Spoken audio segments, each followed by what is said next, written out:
Echoes of the Kantian mode of conception. Only a few personalities in the second half of the 19th century attempted to find a firm foundation for the relation of a conception of the self-conscious ego toward the general world picture by going deeply into Hegel's mode of thought. One of the best thinkers along these lines was Paul Asmus, 1842 to 1876, who died as a young man. In 1873, he published a book entitled The Ego and the Thing in Itself. In it, he shows how it is possible, through Hegel's approach to thinking and the world of ideas, to obtain a relation of man toward the essence of things. He explains in an ingenious way that we have in man's thinking an element that is not alien to reality, but full of life and fundamentally real, an element on which we only have to concentrate in order to arrive at the essence of existence. In a most illuminating way, he describes the course of the evolution of world conception that began with Kant, who had seen in the thing in itself an element that was alien and inaccessible to man, and led to Hegel, who was of the opinion that thought comprised not only itself as an ideal entity, but also the thing in itself. Voices like this found scarcely a hearing. This became most poignantly clear in the slogan, quote, "Back to Kant," close quote, which became popular in a certain current of philosophical life after Edward Seller's speech at the University of Heidelberg, titled On the Significance and Task of the Theory of Knowledge. The conceptions, partly conscious and partly unconscious, which led to this slogan, are approximately as follows. Natural science has shaken the confidence in spontaneous thinking that means to penetrate by itself to the highest questions of existence. But we cannot be satisfied with the mere results of natural science, for they do not lead beyond the external view of things. There must be grounds of existence concealed behind this external aspect. Even natural science itself has shown that the world of colors, tones, etc., surrounding us is not a reality outside in the objective world, but that it is produced through the function of our senses and our brain. Parenthesis, compare above, pages 314 forward, close parenthesis. For this reason, it is necessary to ask these questions. In what respect do the results of natural science point beyond their own limits toward the higher problems? What is the nature of our knowledge? Can this knowledge lead to a solution of that higher task? Kant has asked such questions with great emphasis. In order to find one's own position, one wanted to study how he had approached them. One wanted to think over with the greatest possible precision Kant's line of thought, attempting to avoid his errors and to find in the continuation of his ideas a way that led out of the general perplexity. A number of thinkers endeavored to arrive at a tenable goal, starting from Kantian points of departure. The most important among them were Hermann Cohen, 1842 to 1916, Otto Liebmann, 1840 to 1912, Wilhelm Windelband, 1848 to 1916, Johannes Volkelt, 1842 to 1930, and Benno Erdmann, 1851 to 1921. Much perspicacity can be found in the writings of these men. A great deal of work was done inquiring into the nature and extent of the human faculty of knowledge. Johannes Volkelt, who, in so far as he was active as an epistemologist, lives entirely within this current, also contributed a thorough work titled Kant's Theory of Knowledge, 1879. In which all problems characterizing this trend of thought are discussed.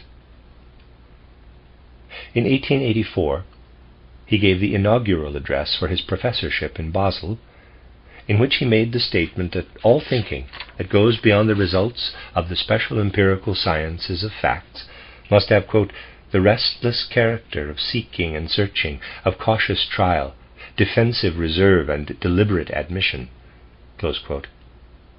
It should be an, quote, advance in which one must partly withdraw again, a yielding in which one nevertheless holds on to a certain degree. Close quotes, parenthesis on the possibility of metaphysics, Hamburg and Leipzig, 1884, close parenthesis. This new attempt to start from Kant appears in a special light in Otto Liebmann.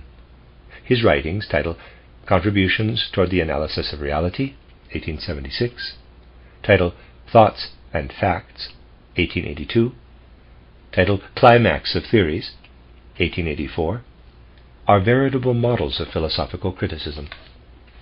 Here a caustic mind ingeniously discovers contradictions in the worlds of thought, reveals as half-truths would appear as safe judgments, and shows what unsatisfactory elements the individual sciences contain when their results appear before the highest tribunals of thought. Liebmann enumerates the contradictions of Darwinism. He reveals its insufficiently founded assumptions and its defective thought connections, maintaining that something is needed to fill in the gaps to support the assumptions. On one occasion he ends an exposition he gives of the nature of living organisms with the words, quote, plant seeds do not lose their ability to germinate after lying dry for ages, and grains of wheat found in Egyptian mummy cases after having been hermetically sealed and buried for thousands of years, when sowed in a moist soil, thrive excellently. Wheel animalcules, rotatoria, and other infusoria that have been gathered completely dried up from a gutter pipe are newly revived by rainwater. Even frogs and fishes that have turned into ice cakes in freezing water revive when carefully thawed out. All these facts are capable of completely opposite interpretations. In short, every form of categorical denial in this matter would be crude dogmatism. Therefore we discontinue our argument. Close quote. This phrase, quote, we discontinue our argument, close quote, really expresses, even if it does not do so literally, every final thought of Liebmann's reflection. It is indeed the final conclusion of many recent followers and elaborators of Kantianism.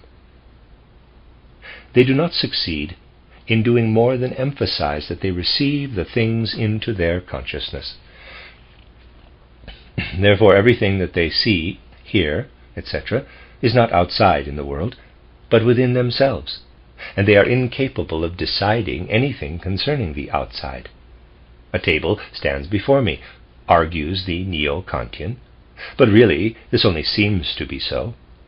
Only a person who is naively concerned with problems of philosophy can say, quote, outside myself is a table, close quote. A person who has produced that naivete says, quote, an unknown something produces an impression within my eye, EYE. This eye and my brain make out of the impression the sensation brown. As I have this sensation brown not merely at an isolated point, but can let my eye run over a plane surface and four columnar forms, so the brownness takes the shape of an object that is this table. When I touch this table, it offers resistance. It makes an impression on my sense of touch, which I express by attributing hardness to the picture that has been produced by the eye. At the suggestion of some thing in itself that I do not know, I have therefore created this table out of myself. The table is my mental content. It is only in my consciousness. I think I lost the last quotation mark on that, sorry. Volkelt presents this view at the beginning of his book on, quote, title, Kant's Theory of Knowledge, quote, the first fundamental condition that the philosopher must clearly realize is the insight that, to begin with, our knowledge extends to nothing more than our conceptions. Our conceptions are the only things that we immediately and directly experience. And for just that reason, that we experience them immediately, even the most radical doubt cannot deprive us of the knowledge of them. But the knowledge that goes beyond my faculty of conception is not protected from doubt. Parenthesis, I use this expression here always in its most comprehensive sense, so that all physical events are included in the term. Close parenthesis. Therefore, all knowledge that goes beyond the conceptions must be marked as doubtful at the outset of the philosophical reflection. Close quote. Otto Liebmann also uses this thought to defend the statement, man can no more know that the things he conceives are not than he can know positively that they are.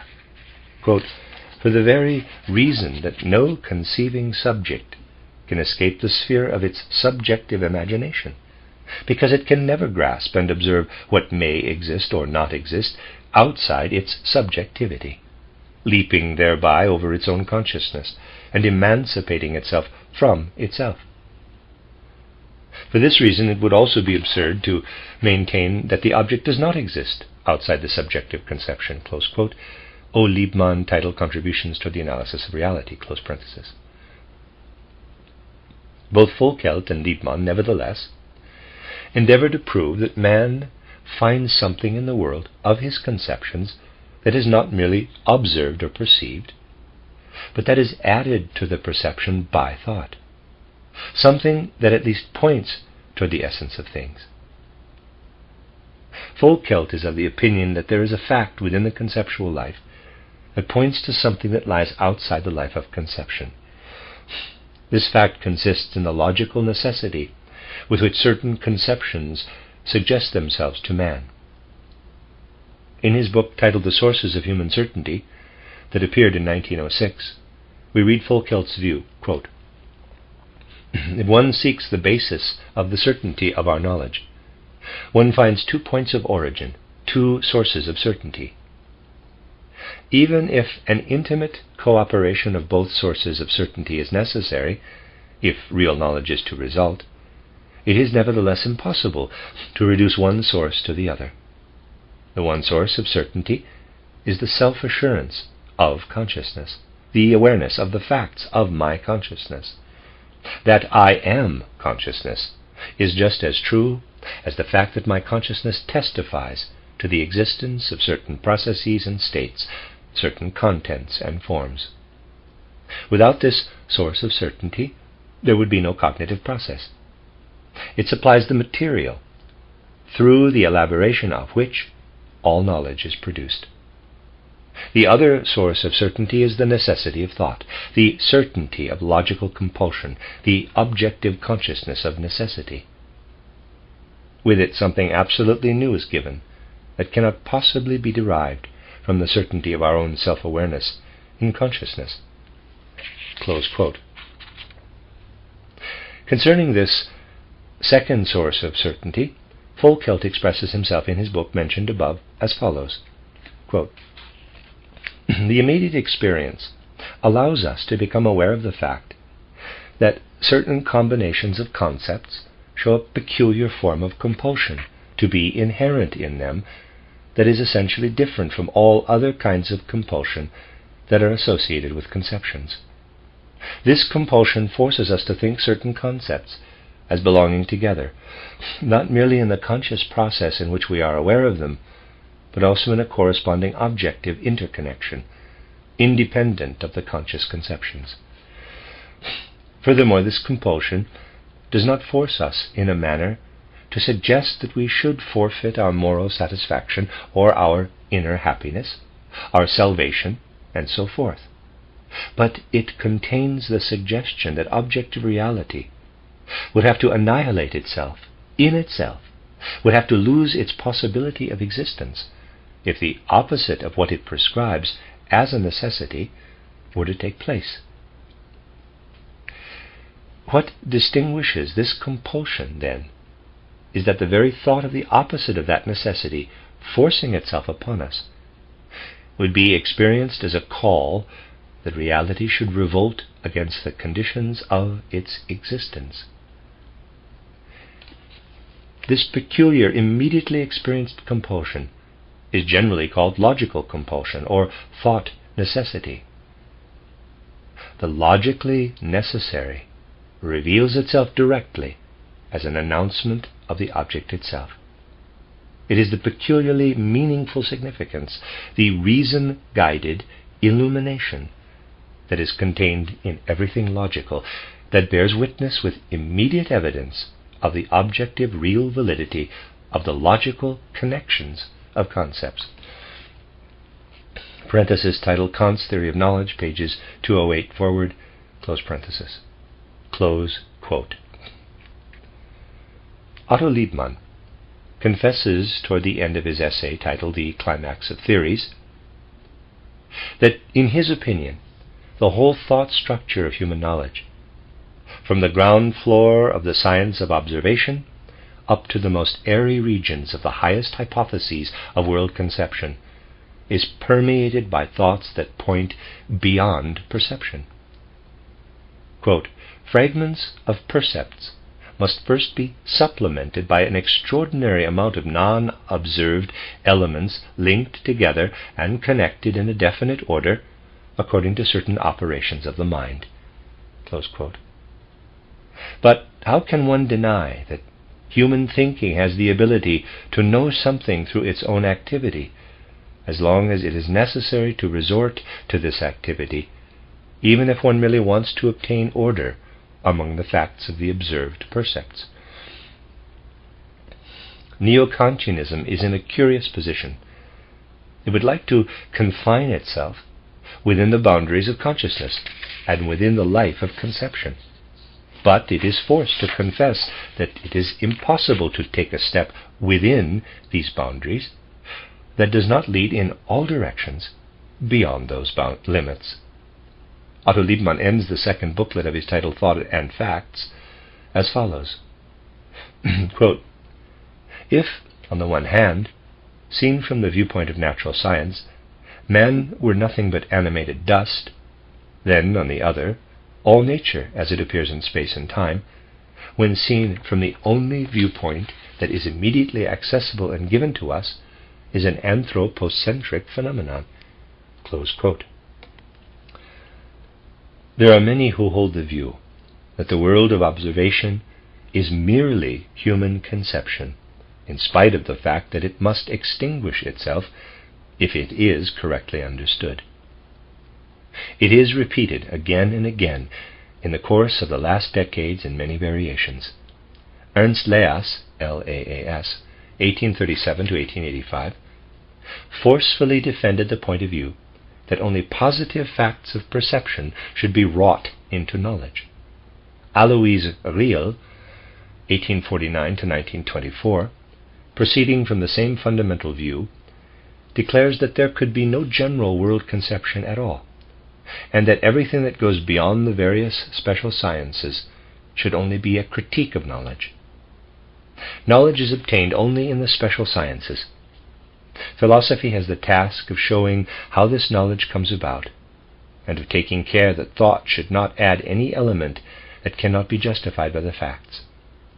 Richard Wahler, in his book The Whole of Philosophy and Its End, 1894, eliminates with utmost scrutiny everything that the mind has added to the quote-unquote occurrences of the world, until finally the mind stands in the ocean of occurrences that stream by, seeing itself in this ocean as one such occurrence, nowhere finding a point capable of providing a meaningful enlightenment concerning them. This mind would have to exert its own energy to produce order in the occurrences, but then it would be the mind itself that had introduced that order into nature. If the mind makes a statement about the essence of the occurrences, it derives this not from the things, but from itself. This it could only do if it admitted that in its own activity something essential could go on. The assumption would have to be made that the mind's judgment could have significance also for things.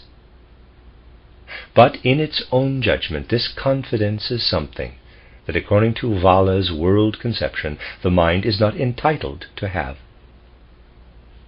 It must stand idly by and watch what flows past, around, and inside itself, and it would only contribute to its own deception if it were to put any credence in a conception that had formed itself about the occurrences. Quote, "What final answer could a mind find that looked into the world structure, tossing about within itself problems concerning the nature and purpose of events? As it seemed to occupy a firm stand in opposition to the surrounding world, it has had to experience that it dissolved into a flight of occurrences and flowed together with other occurrences. The mind did no longer, quote-unquote, know the world.